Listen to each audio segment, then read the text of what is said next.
Welcome back to Wonder and the Word, where science meets scripture and curiosity deepens our faith. I'm Sarah, and today we're exploring a miracle from the Bible. Imagine living your entire life in darkness, seeing no colors and no sunrises or sunsets. This was the reality for a man that we meet in John chapter 9. He was blind since birth. Then one day he meets Jesus and his entire life changes. Jesus spits on the ground, mixes mud, and places that clay on the man's eyes. If Jesus can heal people with just a word, why did Jesus use that clay? Why did he need that extra step to heal the man? Today we are going to be exploring the history and the symbolism and the science behind this miracle and discover this moment that might be actually pointing all the way back to creation itself. Let's start by discussing the story behind this miracle. So as Jesus and his disciples walk through Jerusalem, they see a man who has been blind since birth. The disciples immediately ask Jesus a question that reveals how people in that ancient world thought. The disciples asked, "Rabbi, who sinned, this man or his parents, that he was born blind?" At that time, many believed that suffering was a direct punishment for sin. But Jesus completely rejects that idea. He responds, "Neither this man nor his parents sinned, but this happened so that the works of God might be displayed through him." Then Jesus says something powerful, "I am the light of the world." And right after that, he performs his miracle, but not in a way that anyone would expect. Rather, he spits on the ground and makes clay with the dirt to place on the blind man's eyes. Then he tells him to go wash this in the pool.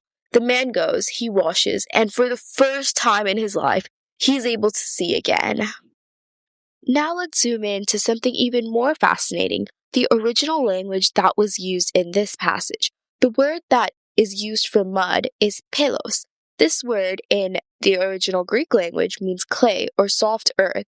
It was often used to describe the material that was used by a potter. This connection is extremely important because throughout Scripture, God is often described as a potter and humanity as clay.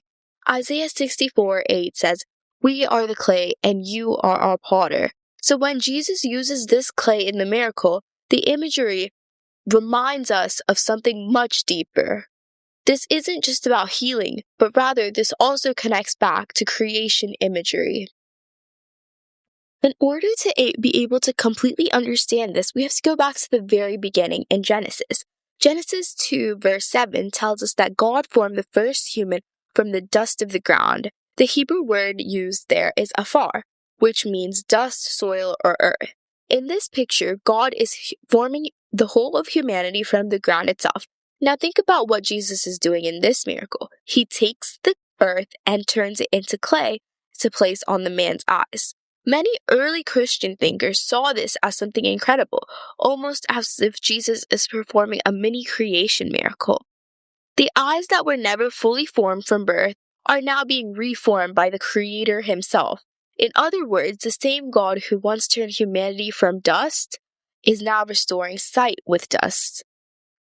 But there's another even more interesting layer to this. So in the ancient world, in ancient medicine, saliva was actually believed to have healing properties.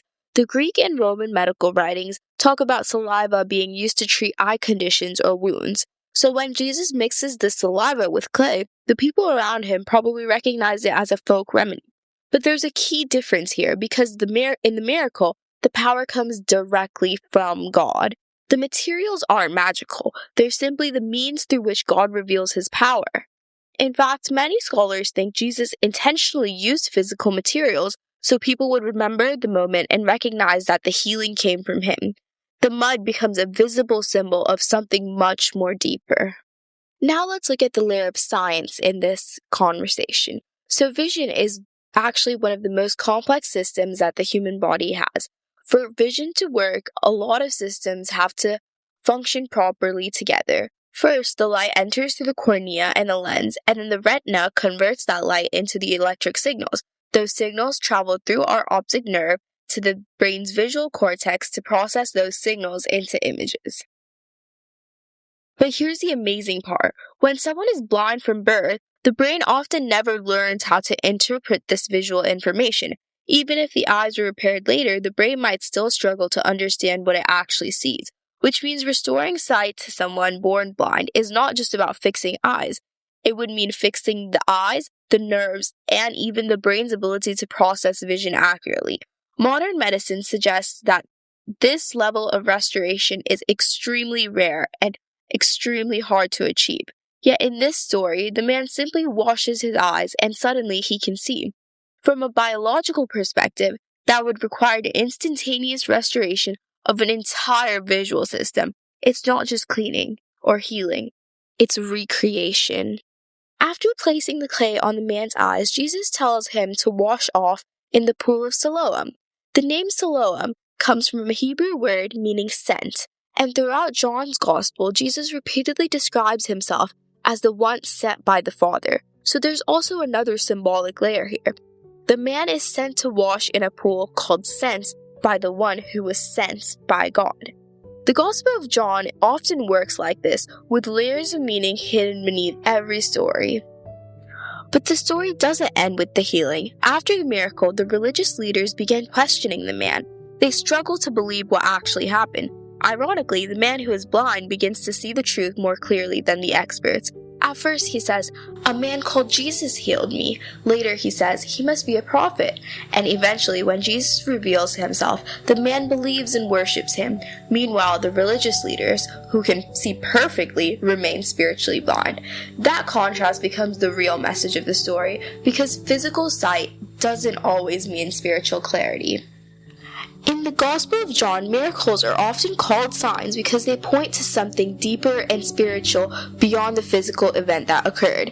And in Isaiah 35:5, healing someone born blind was considered a sign of the Messiah in the Jewish prophecy. So now let's talk about what this means for us today. So what does clay have anything to do with us? Clay is actually a powerful symbol all throughout Scripture, because clay is shapeless until a potter forms it, it's fragile until it's strengthened, and it always depends on the hands that shape it. This miracle reminds us of something beautiful. God still works with the dust of the earth. He still shapes broken things, and sometimes restoration looks like healing, and sometimes it looks like recreation. The man who is healed ends up giving one of the simplest and most powerful testimonies in the entire Bible. When people questioned him about what actually happened, he simply said, "One thing I do know, I was blind, but now I see." And sometimes faith is just that simple, not having every answer, but recognizing the moment when God opens our eyes. Thanks for joining me today on Wonder in the Word. Here we explore the beauty of creation, the depth of Scripture, and the wonder of the God who made both. If today's episode sparked your curiosity, consider sharing it with someone who loves asking big questions about faith and science. Until next time, stay curious and never stop marveling at the wonder of God.